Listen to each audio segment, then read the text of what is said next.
on est en Albanie, c'est comme dans mes souvenirs, c'est complètement ghetto, c'est vraiment n'importe quoi là. Les premiers kilomètres ici, aucun sens. On va essayer de trouver un coin pour dormir parce qu'il pleut vraiment là.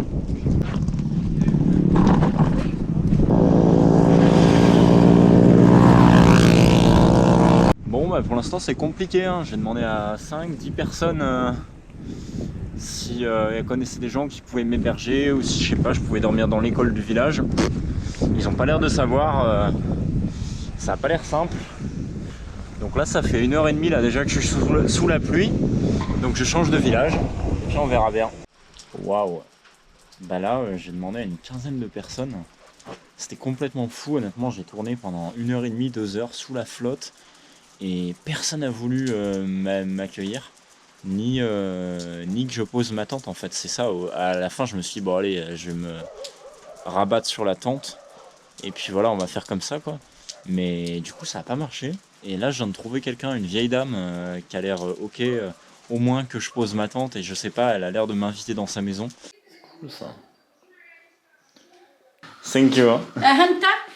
Yes, very good, thank you, thank you. هذا الكتو Yes, perfect. أبارو Ok.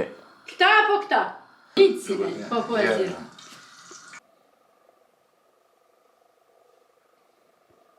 Et là, vous voyez, je suis sous une énorme couette parce qu'en fait, il n'y a pas de chauffage à l'intérieur.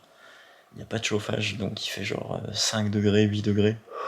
Je sais pas si vous arrivez à voir, mais il y a un peu de fumée qui se fait quand je respire. Je sais pas si on arrive à voir, mais ouais, c'est waouh. Et c'est vrai que les rencontres comme ça, elles sont toujours extrêmement fortes quand vous avez des gens comme ça, très pauvres, très rustiques, parce que c'est aussi des gens qui n'ont pas du tout l'habitude de voir des étrangers, donc du coup ils ont des codes et des manières dans le langage qui sont très uniques quoi. Ils vont vous parler dans leur langue alors que vous comprenez rien quoi. Et ça c'est un truc qui se voit pas mal quand vous avez des gens qui sont comme ça très rustiques, qui en fait ils savent bien que vous êtes étranger, mais en fait inconsciemment en fait ils ont tellement pas vu d'étrangers, ils sont tellement dans leur truc à eux qu'en fait ils vous parlent dans leur langue et ils espèrent à un moment donné que vous compreniez en fait. Et du coup c'est difficile au départ pendant 30 minutes, 1 heure de vraiment arriver à connecter, mais après j'y arrive toujours, c'est-à-dire que j'arrive à prendre un langage peut-être un peu plus animal, un peu plus naturel, où je vais parler avec des grands signes, avec des grandes expressions, et au final on arrive à peu près à se comprendre. Et donc voilà. Bah, une nuit de plus où j'ai été sauvé par le gong, comme on dit, parce que là c'était... Putain, il pleuvait, et je me suis vraiment dit, mais comment je vais dormir ce soir? Parce que, en fait, là, on est sur la route qui va vers Tirana, et il y a des habitations qui sont un petit peu partout, quoi. Donc, si on n'a pas vraiment l'autorisation de quelqu'un pour planter sa tente, c'est compliqué, quoi, parce qu'il n'y a pas de forêt, c'est des champs. Donc, ouais, là, vraiment, la nuit, elle allait tomber dans 15 minutes, et j'étais un peu inquiet, quoi. Quand j'ai vu ça, je me suis dit, merde, attends, comment je vais faire, quoi.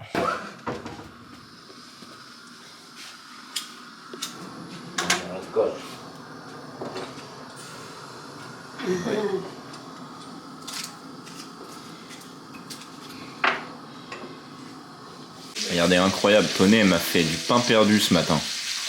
C'est pas beau? Du pain perdu. Perfect, ok.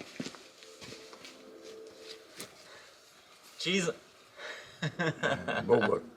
Ça c'est route secondaire en Albanie. Oh putain, c'est vraiment Bagdad ici, hein, c'est un truc de ouf. Oh, là je peux te dire que sur ces routes tu serres un peu les fesses là parce qu'il y a des chiens partout. Donc ouais, là tu vois, là j'en ai croisé un, là il était bien vénère, heureusement il était attaché, mais on va essayer de retrouver la route rapidement là.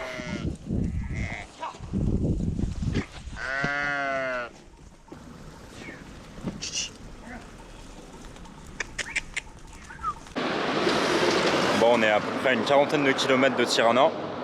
Bon, c'est pas très sympa ici parce qu'il y a plein d'habitations partout, donc c'est pas vraiment de la nature. Il y a pas mal de bagnoles, donc bon, c'est pas les meilleurs moments. Et là, je suis en train de manger un petit sandwich qu'ils m'ont laissé Tonnet et son mari. et avec du fromage, je pense, maison. Et putain, je peux vous dire que le fromage, il a un goût. Oh la vache! C'est bon, hein, mais ouah, c'est pas du fromage de Super U. Hein. Pouh.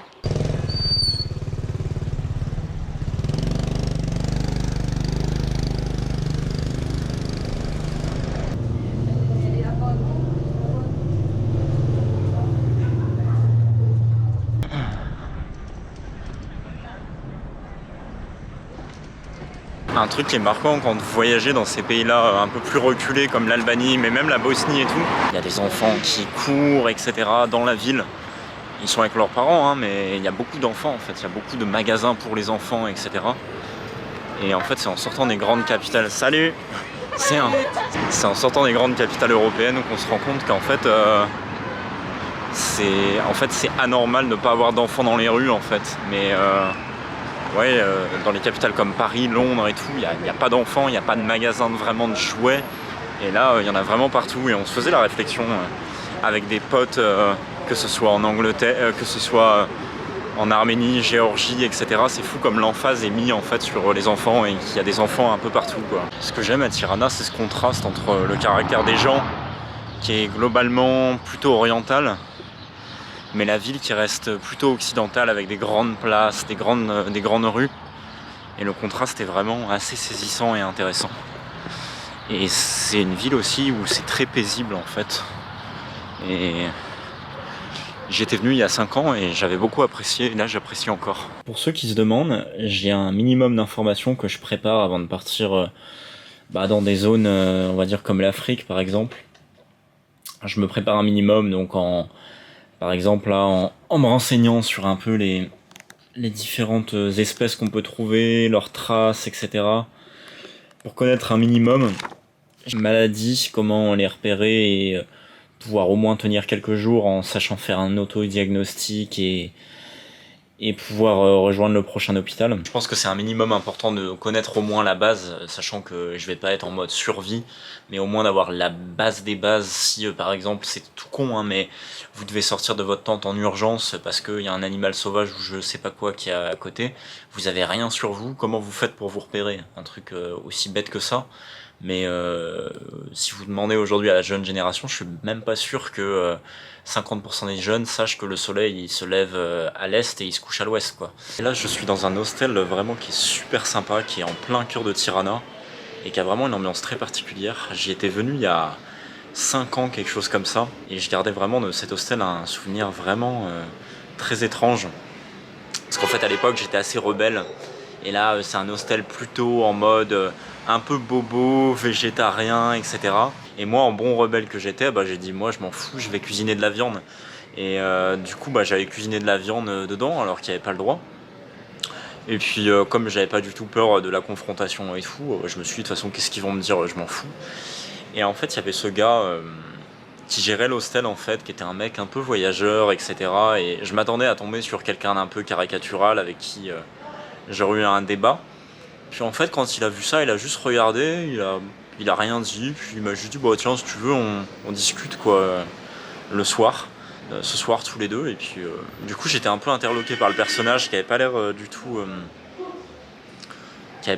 énervé ou quoi que ce soit. C'était un gars vraiment très très charismatique et complet surtout. Complet dans le sens où sur plein de sujets il était imprévisible. Chez les gens que j'aime vraiment rencontrer en voyage, c'est que des fois tu catégorises quelqu'un, tu te dis il va être comme ça, peu importe, qu'il soit de droite, de gauche, qu'il soit gentil, méchant, autoritaire, faible. Et en fait tu te rends compte que derrière l'apparence, le gars est capable d'incarner plusieurs facettes de lui-même. Et ça c'est assez fascinant. Et je pense que ça se développe vraiment avec l'expérience, avec du recul sur soi, pour pouvoir de plus en plus en fait accepter qu'il y a plusieurs parts en toi et que tu peux les faire coexister au même moment. Et ouais. Ça m'avait impressionné, je me rappelle à l'époque, ce gars-là m'avait impressionné parce que je voyais bien que là où moi je réagissais en fait par rapport à des modèles ou à des structures de valeurs ou d'idées que j'avais construit en fait, j'avais construit un système.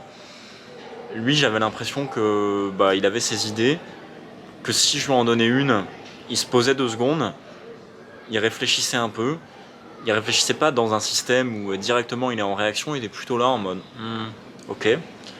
Ok, ouais, peut-être ton idée elle est bonne en fait. Et je pense que du coup ce mec là m'a donné un truc ce soir là où on a pas mal parlé. Je pense que depuis, quand je suis en voyage au moins, après c'est plus difficile je trouve quand on est dans la vie de tous les jours avec nos proches et tout, on est plus impliqué émotionnellement. Mais vraiment moi quand je suis en voyage je peux vraiment parler avec n'importe qui. Et en fait pourquoi je peux parler avec n'importe qui? Parce que je me place vraiment à chaque fois en tant que journaliste ou en tant que témoin en fait. Je me place pas en tant que débatteur ou personne ou Martin qui a des idées sur ceci ou cela. Je me place vraiment en tant que journaliste, témoin. J'écoute la personne en fait. Et parce qu'aussi c'est une preuve d'humilité. Je pense que quelqu'un qui arriverait dans un pays qui connaît rien au pays et qui prétend donner des leçons aux gens qui y vivent, il aurait quand même un gros manque d'humilité. Et du coup ça te permet d'avoir plus de... un peu comme dans un champ de fleurs. T'as plus de fleurs, enfin tu vois plus large à l'horizon quoi, t'as plus d'horizon de pensée. Départ de Tirana ce matin, ça monte déjà, là je suis en haut d'un petit col, c'est super beau, je vais vous faire quelques images. Et puis normalement je devais me diriger vers la Macédoine du Nord, mais en fait là on va vers Berat, parce que en Macédoine du Nord, on m'a appris heureusement qu'en fait dès qu'on va vers l'est, les températures chutent et ils annonçaient des -5, -6 la nuit. Heureusement que c'est un mec de l'hostel qui m'a prévenu, parce que sinon moi j'y allais comme ça sans trop réfléchir. Je m'étais pas rendu compte. Et j'ai posté à Kotor toutes mes affaires d'hiver lourdes pour dormir dehors, donc heureusement qu'on m'a prévenu. Hein.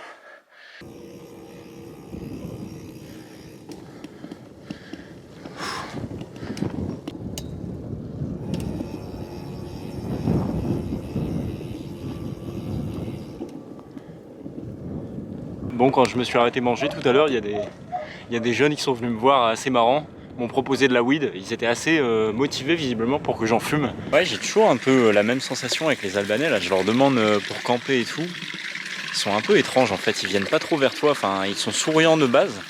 Mais quand tu leur demandes, tu veux venir vers eux pour montrer le téléphone et tout, ils viennent pas, enfin ils ouvrent pas leur portail ou quoi. C'est un peu compliqué le rapport humain ici.